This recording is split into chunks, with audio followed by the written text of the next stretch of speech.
Hey everyone, Nathan here, Absurd Being. Okay, you know the drill. So Husserl Ideas 1. This is a two-part video. So we're going to break this chapter down into two. We are in part 2, the fundamental phenomenological outlook, and chapter 2, consciousness and natural reality. And so in this chapter, we just continue with some of those solid, interesting phenomenological insights that we were talking about in the last video. And so I quite enjoyed preparing for this. There's a lot of good stuff in this chapter, and I was really trying to keep it down to just one video per chapter, but I really got stuck into this one. There's just so much good stuff, I think, that I couldn't keep it down to one video. So yeah, I've broken it up into two. So the first part of today's video is called The Turn to Consciousness. So we're starting just by looking at the Epoche again. So that's where we ended up. We finished with the last video.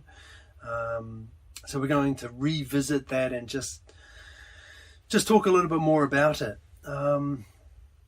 So the way that Husserl wants to begin the inquiry here is to just take what we observe when we look at our experience. So take our experience and then really look at it carefully. See exactly what it is, what it's made up of, how it is that perception actually works. What are the building blocks of perception? What is it in its essence? And I used the word experience.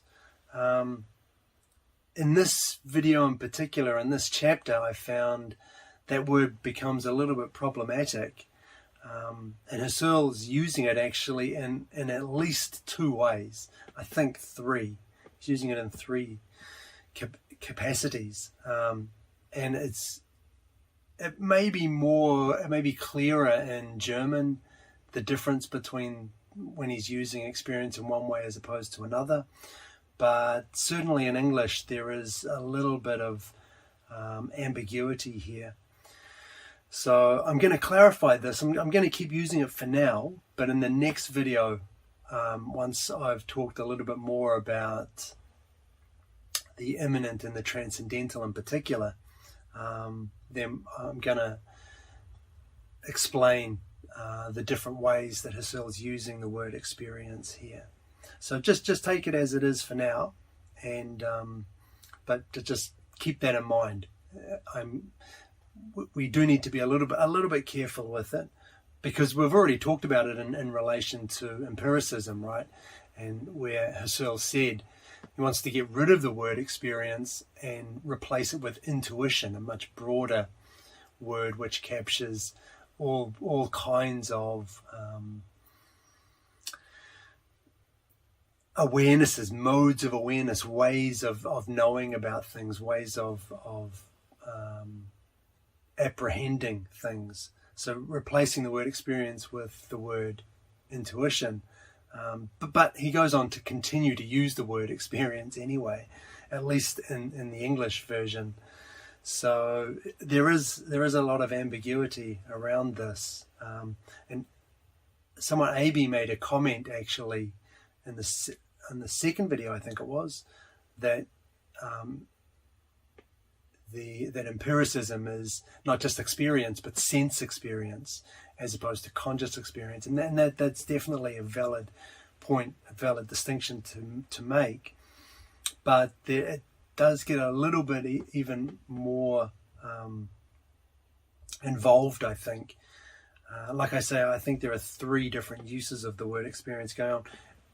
I've already talked about it for too long. I just wanted to note that I'm going to revisit this in the next video and break it down. So just bear with me for now as we go on with this video.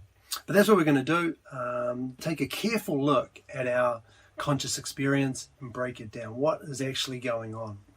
And when we do that, we see that all experience takes place as pure consciousness, and that involves a pure ego. So the experience of the natural world begins from consciousness. And so that's our starting point, essentially. This truth, this fact, is usually overlooked because it's such a kind of a ground level, fundamental part of experience.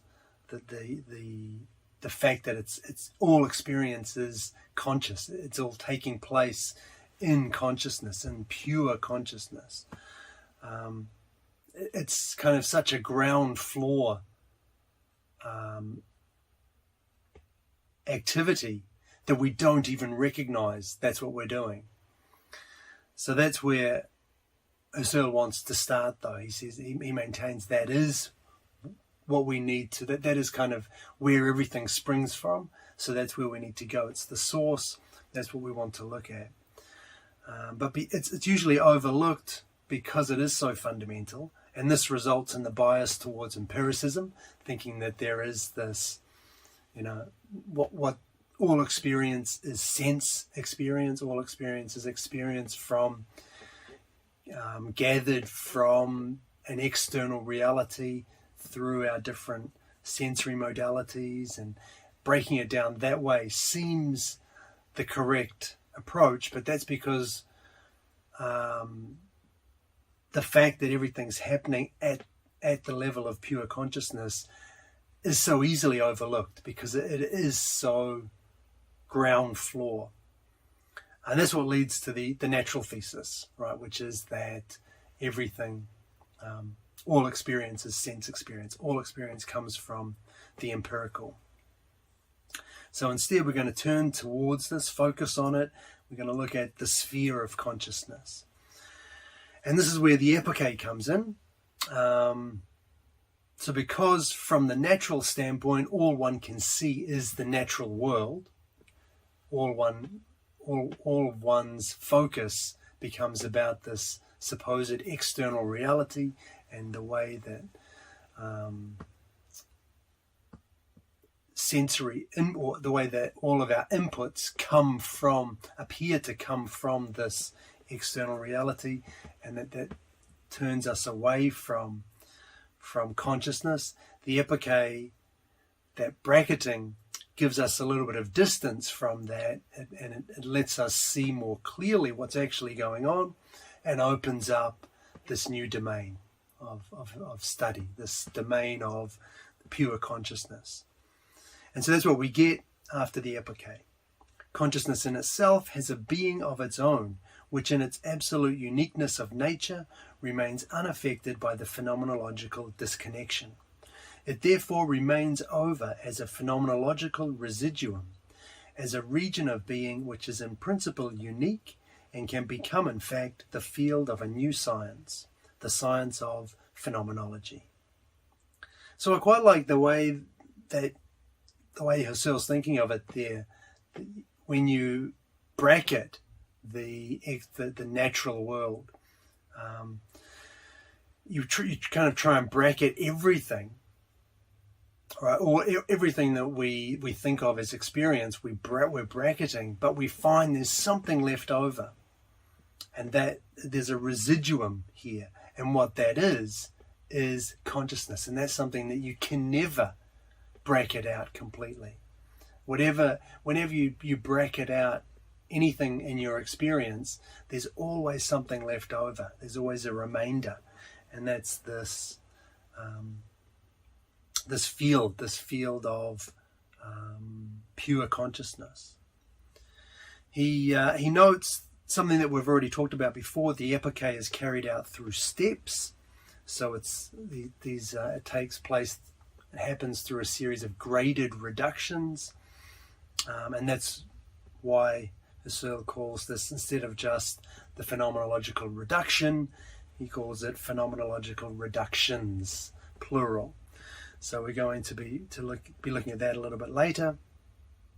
And he also notes that from an epistemological viewpoint, we can talk about transcendental reductions. And this will take us back to, presumably, a transcendental consciousness. He's a little bit hazy on this. I talked about the difference. Already we're breaking from the two kinds of reductions we talked about in the introduction, the eidetic reduction and the transcendental reductions. Now we're talking about phenomenological reductions. I think Husserl is not particularly consistent in the way he uses these words. I don't think the transcendental reductions are anything different from the phenomenological reductions. Like he says, though, from an epistemological viewpoint, we can talk about these same things as transcendental reductions. But the difference, I don't think there are a separate set of reductions. It's just kind of the use you're using, the use you're looking to make of the reductions determines whether they're phenomenological or eidetic or transcendental. And it's actually quite reminiscent of Merleau-Ponty's transcendental field in Phenomenology of Perception. He talks about that in the introduction and then never talks about it again. You know, we go right through to temporality at the end, but he never mentions, okay, we're making the break, we're making the jump from the phenomenological field to the transcendental field. That never comes up again. So I think this is just one of those things that you need to kind of get comfortable with. That's kind of the epoche. Then we start basically delimiting the sphere of interest, delimiting consciousness, pure consciousness, outlining it a little bit. So he says, okay, just forget about the epoche. Let's just direct ourselves to the outer world. Let's just take our experience as it is and see what we have. Once we have that experience, what we want to do, so this is still kind of methodological, really. How are we going to go about investigating this, or getting ourselves in a position where consciousness is kind of open as a field of inquiry, a legitimate field of inquiry for us. So just take our experience. There's a first limit of our inquiry that he talks about. And so the limit is from the natural standpoint, we turn to the essence of each individual event, ignoring the individual facts. So that's kind of the first step. We take our experience of the natural world, and then instead of taking each event or each object separately and dealing with them separately, we want to learn to turn to the essence of each object and each event. So that a kind of eidetic turn, which gives us more universal, generalized, a generalized approach. So we're looking for universalizations, generalizations. That's what we're getting with essences, something that applies, something that makes the things what they are, and that applies therefore to every individual event. So it gives us that gets us to that deeper level that Husserl's driving at. But he says there's also a second limit of inquiry here. So we've taken our step from individual events to the essences of those events. Now we want to turn from those essences to the conscious experience in general. So going from the generalized universal features of our experience of the natural world to looking at conscious experience itself in general. What do we find here? So delimiting, really just kind of methodically stepping back, stepping into our domain, the domain that Husserl wants to focus on. And so in addition to this, he says we will exclude all experiences of the ego.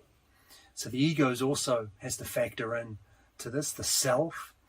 We're going to cull that as well just for now. We'll return to that later.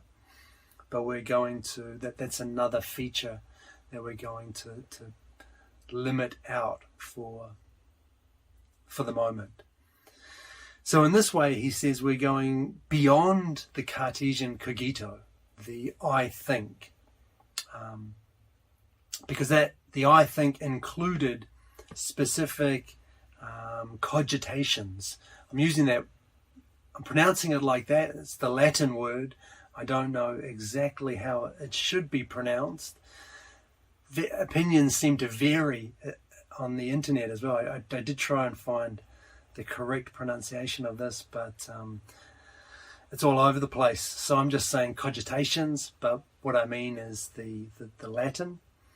And they are basically individual acts, specific acts, things like acts of perception, acts of remembering, acts of judging, feeling, desiring, etc.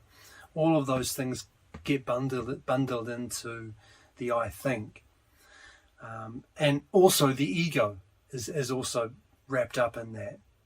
And so in that sense, since we are not looking at individual specific cogitations in themselves, we're looking at conscious experience in general, and we're also separating out the ego. We're not focusing on that. In that sense, Husserl says we're going beyond the Cartesian cogito. We shall consider conscious experiences in the concrete fullness and entirety with which they figure in their concrete context, the stream of experience. We shall be concerned to grasp this individual content of the cogitatio in its pure singularity, and to describe it in its general features, excluding everything which is not to be found in the cogitatio as it is in itself.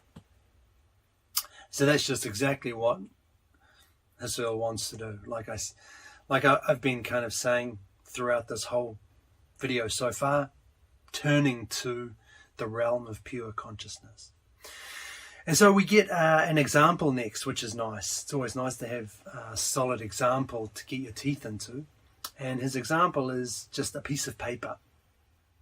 So the perceptual seeing and touching of the paper is a cogitatio. Again, that's my understanding of the Latin. This is not a language class. It's so that's the Latin, the word there anyway, not English, cogitatio, and basically all it means is a conscious experience, and that might still be somewhat ambiguous. Like I said, I want to explain experience a little bit later, but basically thought. Okay, so that's what this is. A perceptual seeing and touching of the paper is a thought. It happens in consciousness as a thought, as a specific cogitatio, a specific conscious experience. So the paper itself, with its objective qualities, is the cogitatum. Again, Latin. And so this just means the object of the thought. So not perceptual experience, but something perceived. So we've got this distinction already that we've come across just from turning our attention to seeing a piece of paper. There's a difference here between the act of perception itself, which is a cogitatio, an act of consciousness, as opposed to the cogitatum, the thing about which I am thinking, the thing that I am perceiving. So we've already got this distinction. It's just the subject-object distinction, right? But that's already something we've discovered here. He goes on to say that every explicit awareness of a perception is first a turning towards an object, and second against a background which is perceived in the field of intuition, but not turned towards or apprehended even in a secondary sense. So perception is a turning towards an object against a background, which is still not turned towards even in a secondary sense, which remains a background and nothing more. We're not even aware of it, really. We're not even explicitly aware of it. It remains this. It's perceived, but only perceived as a background. So it's not actually grasped in the same way that the object towards which we have turned is grasped. And Husserl calls this background the zone of background intuitions. So although not apprehended, it is a part of our conscious experience. And Husserl says this, confirms that somewhere, on page 67 actually, when he says the stream of experience can never consist wholly of focal actualities. In other words, everything we focus on, every object, appears on a background, which is still though within the field of intuition. So this is actually an important point. We're still talking about what we called in the last video the field of perception. I called it level one awareness. We're still in that zone. We haven't stepped out to that secondary, what I called the immediate background, and even less are we talking about the deep background. I called it that level 3, those concentric spheres that Husserl talked about in the last video. So this is all happening in that. At that point we called it the field of perception. Here he calls it the field of intuition, but it's all happening within that central field. So within that central focal point, we have the object that we're focusing on and the background objects against which it appears. And that background is necessary. That's the idea. So this is really good stuff. This is carried on. It's not revolutionary to me because I've already read it in particular Merleau-Ponty, but also briefly in, less so maybe in Sartre, but certainly in Merleau-Ponty. It's a really important idea. But if I'd read Husserl first, this would have been quite insightful, I think. Quite a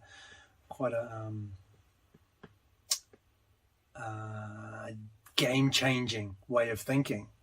So yeah, this is really this is where it all started. So we've got that. He goes on to say that modifications of the original experience are possible, whereby we direct our attention to those other objects which were in that previously what was the background, that zone of background intuitions.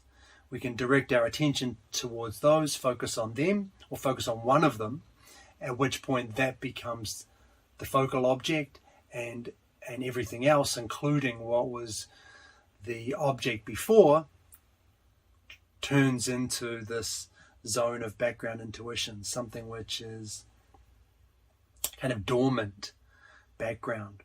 And Husserl calls this the free turning of the look. So interesting to see that word come up if you've read Being and Nothingness. But yeah, the free turning of the look, that capacity we have to go to take an object in our field of intuition, our central focal field, and turn our attention to another object in that same field, but with one which was originally part of the background, and backwards and forwards, so we can vice versa. Those modifications are always possible. That just applies to conscious experience. It's what conscious experience is. And this all applies not only to perception, but awareness and recollections, representations similar to recollections. He doesn't elaborate on that, and I spent some time thinking about what that could possibly mean. I'm leaning towards things like anticipation, maybe, where you imagine what the future might hold, or perhaps different ways the past could have played out. Maybe that's what he's getting at there, representations similar to recollections. And free play of fancy, which is, I think, clearly imagination.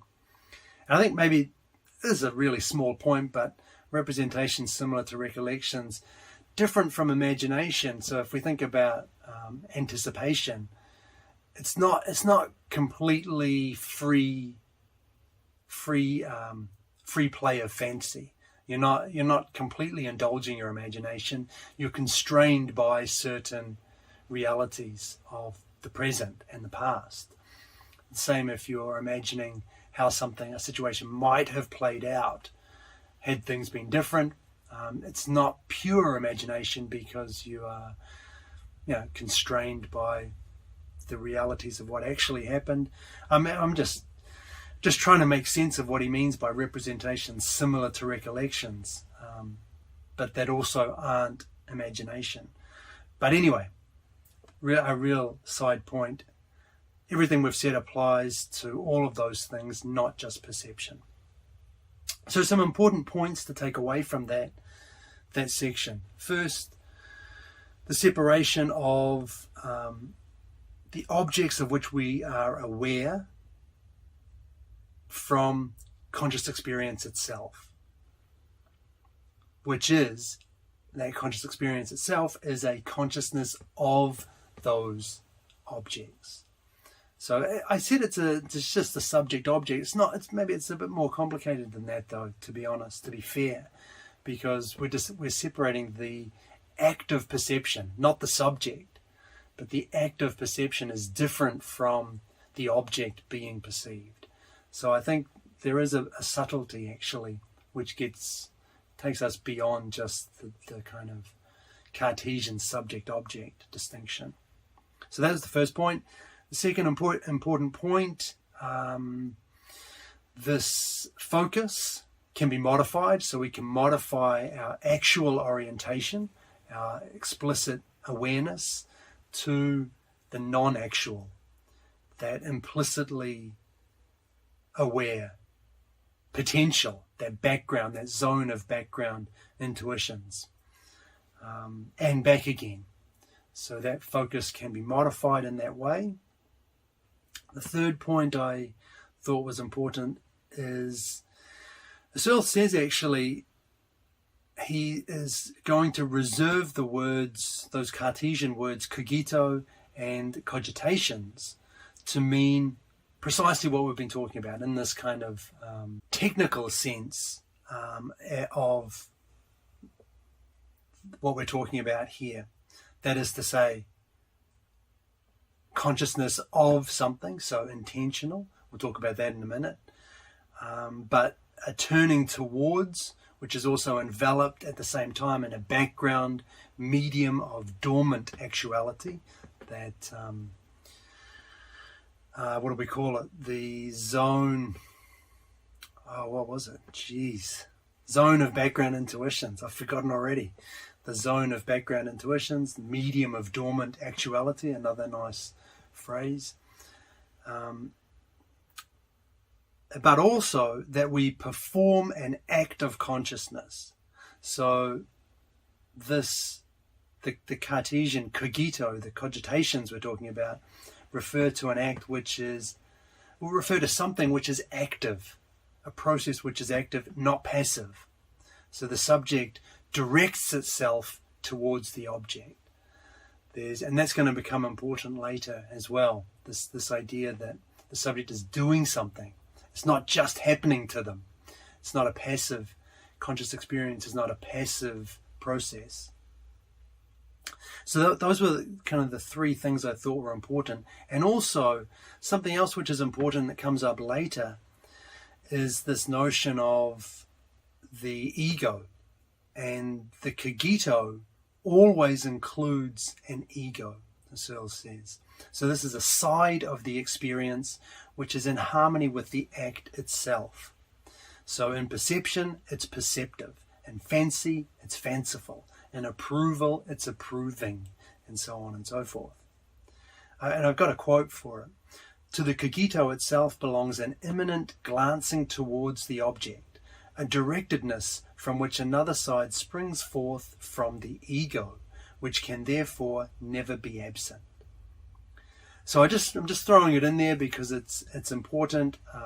But as we said before, we're going to leave the ego to the side for now. But that is an essential part of every cogito experience.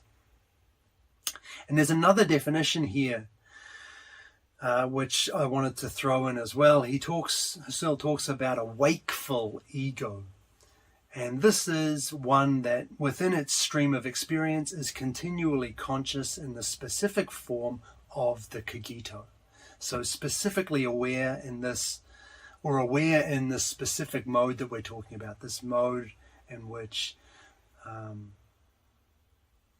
the experience itself is different from the object being experienced.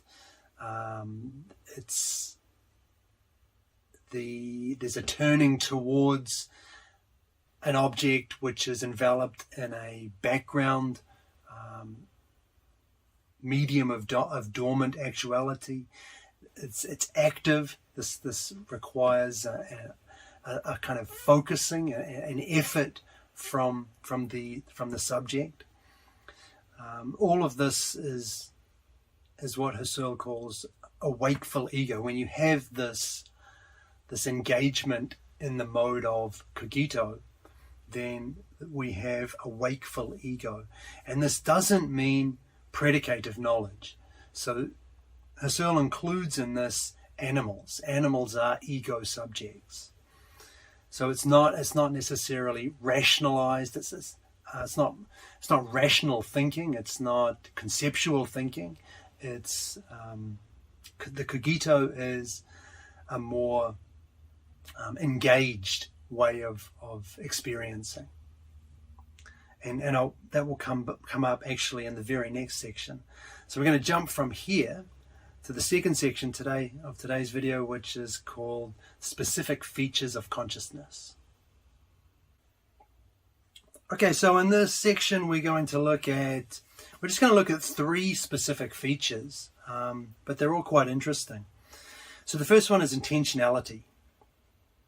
And you really can't overstate the importance of intentionality for Husserl here. He says it's a general feature of all conscious experience.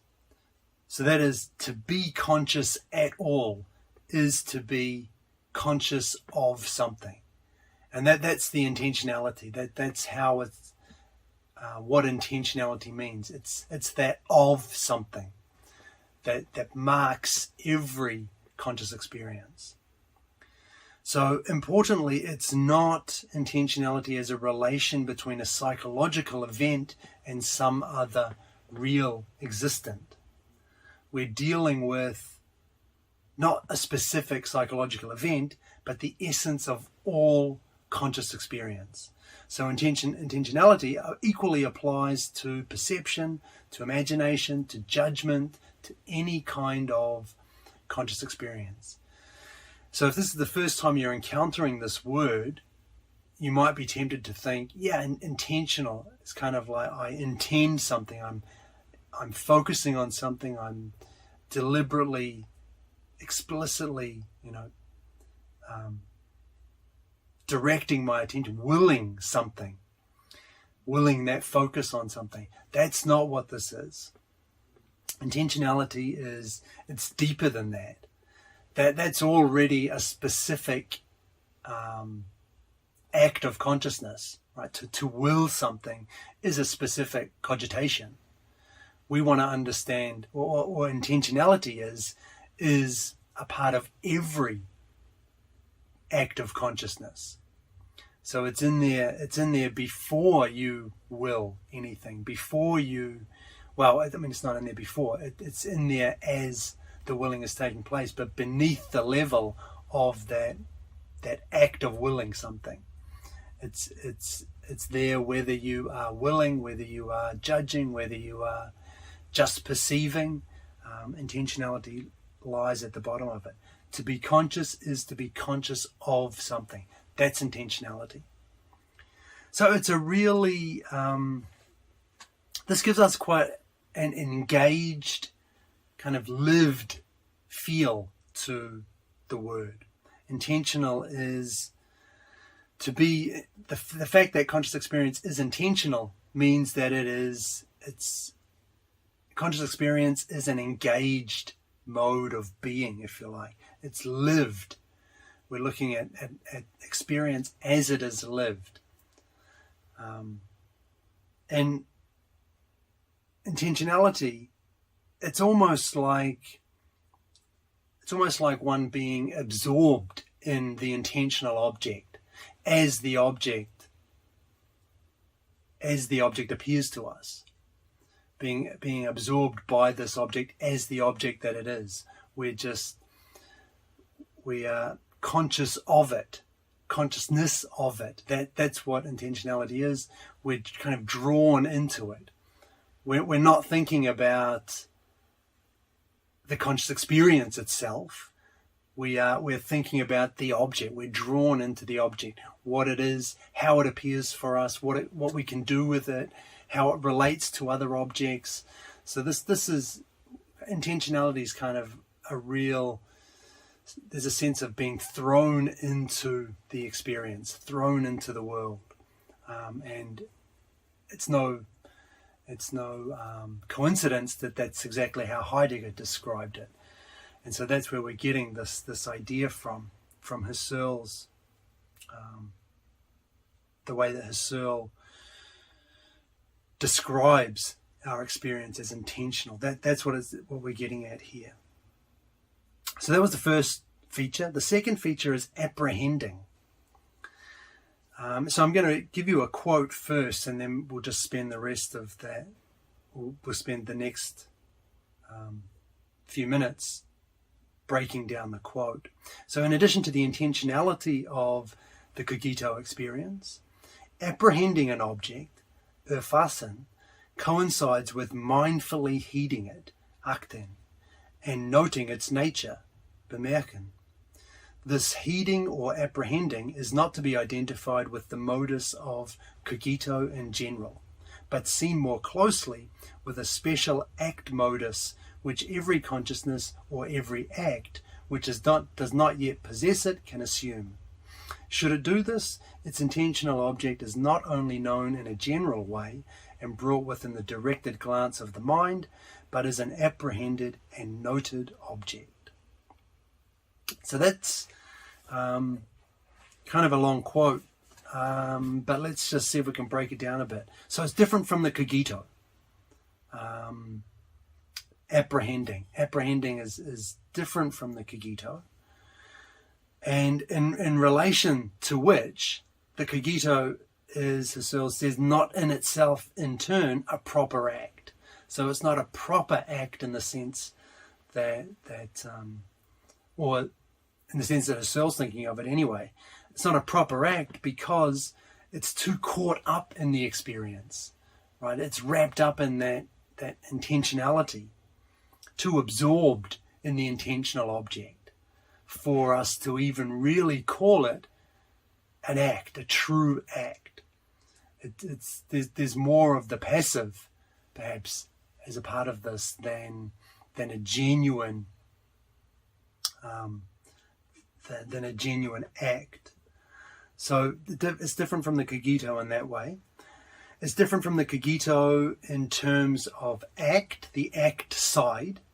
So the act of intentionality and the act of apprehension are different, but it's also different from the cogito and from the object side. So the intentional object is different from the apprehended object. Okay, so it's different from the cogito.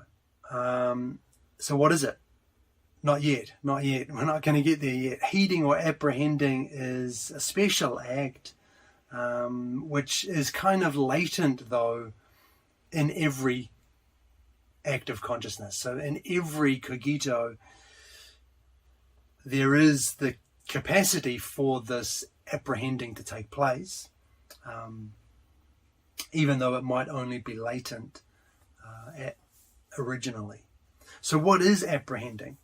Basically, it's just a more detailed, pointed knowing of the object.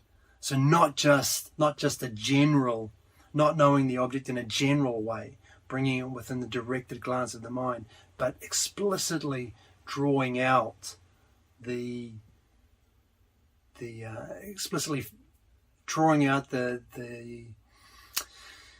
details, I guess, of the intentional object. Really seeing the intentional object the way that it's being constructed for us, or in our conscious experience, not for us perhaps, but by us in our conscious experience. So how does this happen? The intentional object becomes an apprehended object through a distinctively objectifying turn of thought. Distinctively objectifying turn of thought. So what's happening there is we are kind of detaching from the experience and really investigating it carefully, giving it a close examination. That's what apprehending is. And that yields something different, right? Because the intentionality and the mode of the cogito, intentionality means that we're caught up in the object. We're using the object. We're looking to what we can do with it. We're looking to how it connects with other objects around us, how it can connect with other objects. We're engaged. We're using it. It's very, it's a little bit Heideggerian, but it's very practical, right? We're just caught up in the midst of the experience, rather than focusing on, rather than stepping back and looking at that experience itself. That's what apprehending does. We're apprehending, or maybe not the experience itself, but we're apprehending the object itself. We're stepping back from the object and from the experience, from the cogito, in order to grasp the object more clearly, in order to see it, subject it to a deeper examination. And so apprehending reveals two aspects of double sense. He talks about a double sense, but there are two aspects to it. So the first aspect is the intentional object. There's a double sense of the intentional object. It is made up of the subject matter, pure and simple, but there's also this full intentional object, and that includes something else.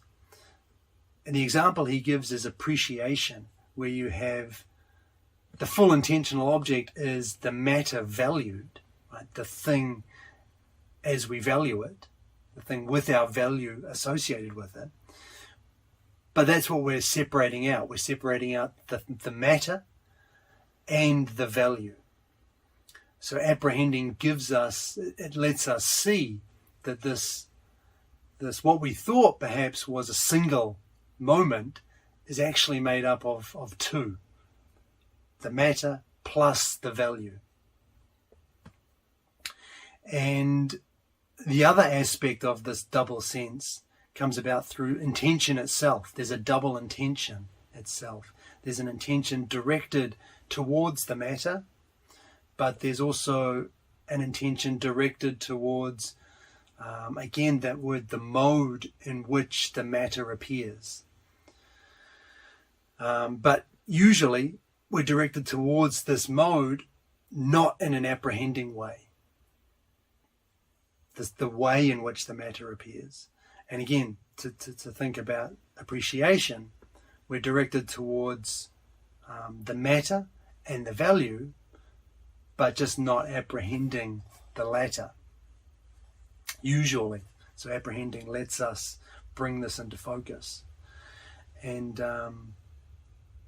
so it shows us that there are two aspects, two sides to the object itself, but also two sides to our intentionality. Our intentionality is directed towards the matter, but it's also directed towards the way in which that matter is being revealed, is being grasped.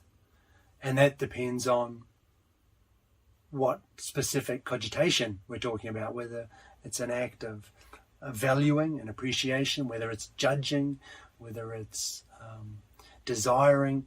That will influence, it will change in each of those different situations. So the full represented object, maybe objectified object or apprehended object, is necessary then for further explication. So only once we have fully grasped the object in this way of apprehending, is it then available to be used as a basis for explanation, for relations, for conceptual renderings, and so on and so forth. So this apprehending, it's kind of just a breaking apart of the experience itself, which the cogito is too caught up in, too involved in, too engaged in, to fully capture, to fully grasp. And the third feature of consciousness we're going to look at is reflection. And this is reflection with an X, which I think, for me, when I see that word, reflection with an X, it always makes me think of kind of self-reflection. So reflexivity or reflexiveness with an X is always kind of a turning back towards oneself. That's how I see it anyway. I mean, I'm not sure if it might just be an old spelling of the word reflection, but it seems to have that specific meaning. It did for Sartre as well, and there's no doubt that Sartre picked it up from Husserl, and it certainly has that meaning here. So when we live in the cogito, we don't have the cogitatio, the actual experience, that conscious experience, consciously before us as an intentional object. Well, and I've talked about this before, right? That living in the cogito is being wrapped up in the world, wrapped up in the object as a part of the world of other objects. So we don't have the actual experience itself before us as an intentional object. The object is the intentional object out there, the thing we're focusing on. But we don't have the actual experience as an object for us. We don't posit it as an object for ourselves in the cogito. But we can. The experience, the cogitatio, we can bring it before ourselves as an intentional object at any time through a reflexive directing of the mental glance.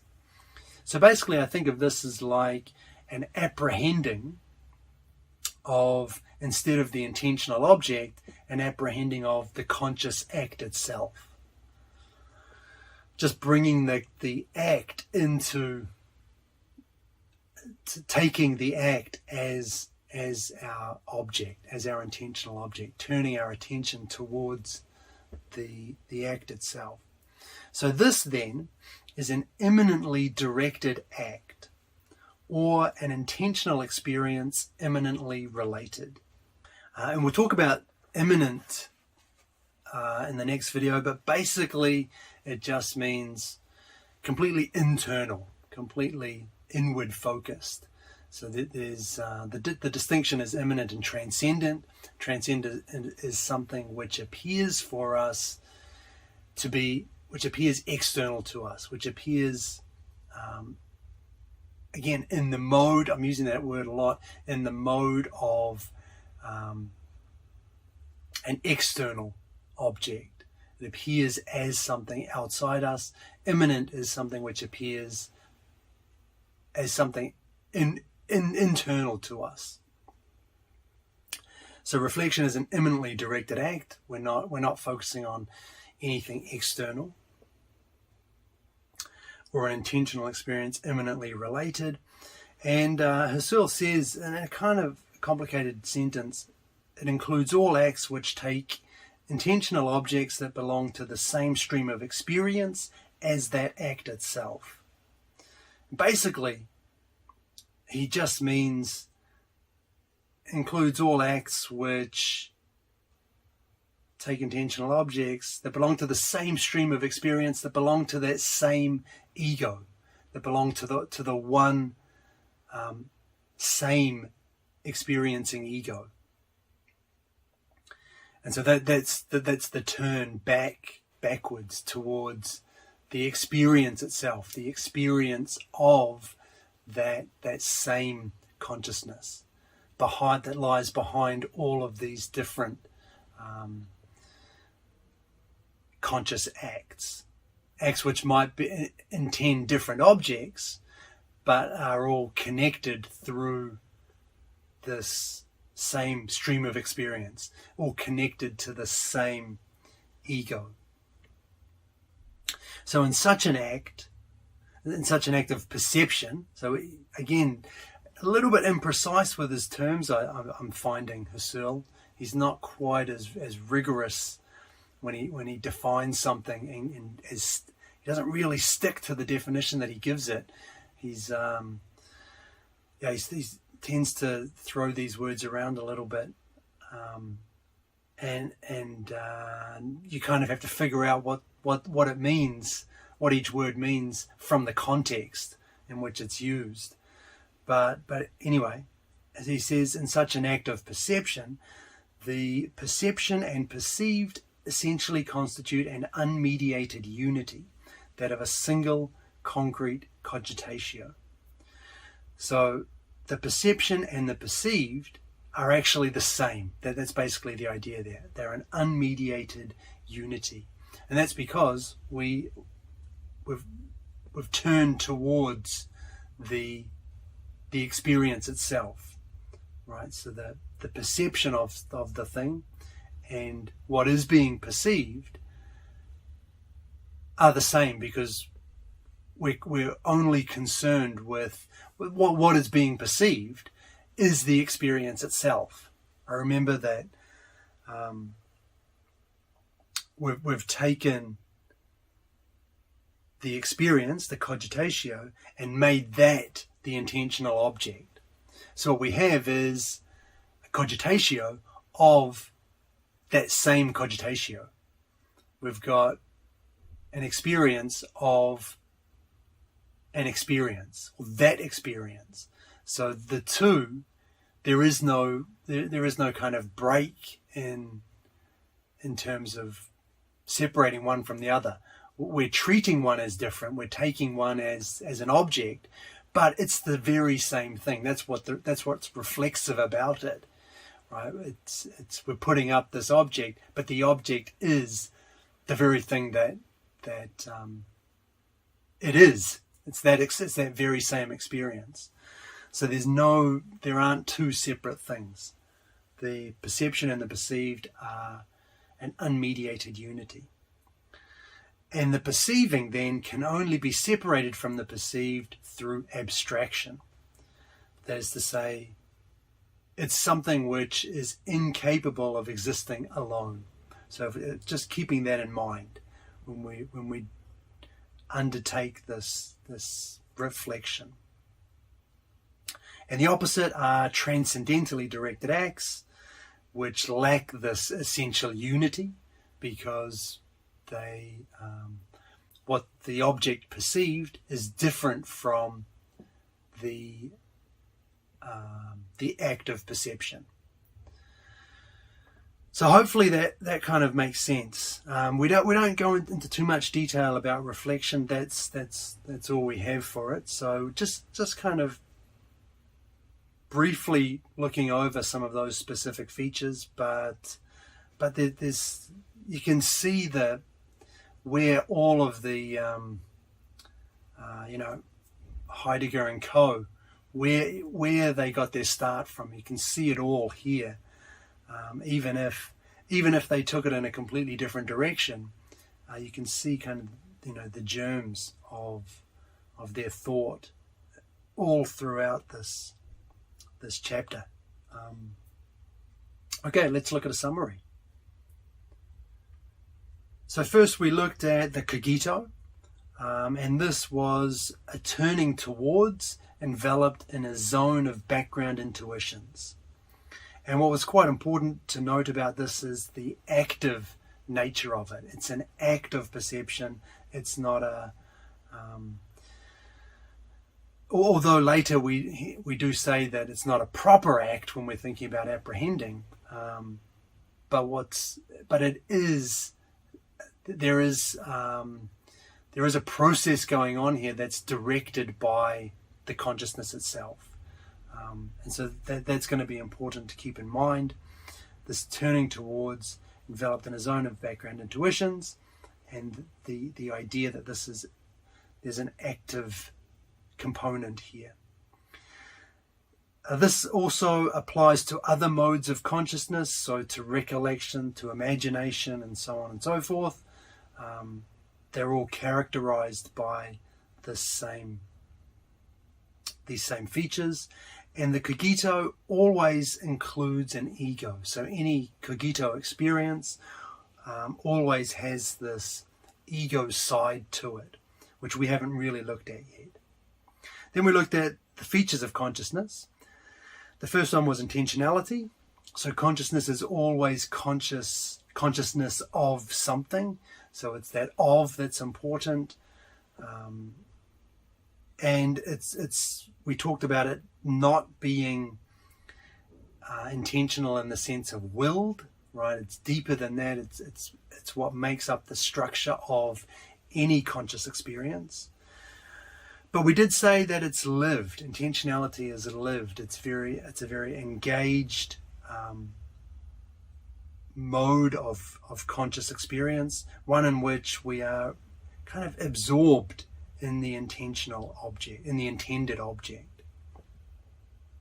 Then we looked at apprehending. So this was basically just a detached, detailed knowledge of the object, really subjecting that intentional object to a close examination. And this resulted in a double sense. The double sense of the intentional object itself as both the matter plus whatever else the conscious experience is about. So in terms of appreciation, you have the matter itself plus the value that's being added, that's being grasped within that matter as well. And the other double sense was the intention itself. So intention is double. There's a directing towards the matter, but also there's a directing towards the mode in which that matter appears. So to take appreciation again, you've got an intentionality towards the matter, but also an intentionality towards the value. So it just broke down that intentional object a little bit. And then we looked at reflection, and this is basically turning the cogitatio itself into an intentional object. And the big thing here was that the cogito and the cogitum are both the same. So there's an unmediated unity that exists between the act and the thing that we are toward the thing towards which we are acting, towards which we are directed. Alright, so we are done. That's the first half of this chapter. The next video we'll pick up where we left off here. We'll get into the second half, and there's some more good stuff to come in that one, so stick around for that. And I'm also going to flesh out these three different ways I think Husserl is using experience. Okay, enough rambling. Thanks for watching. I'll see you in the next video.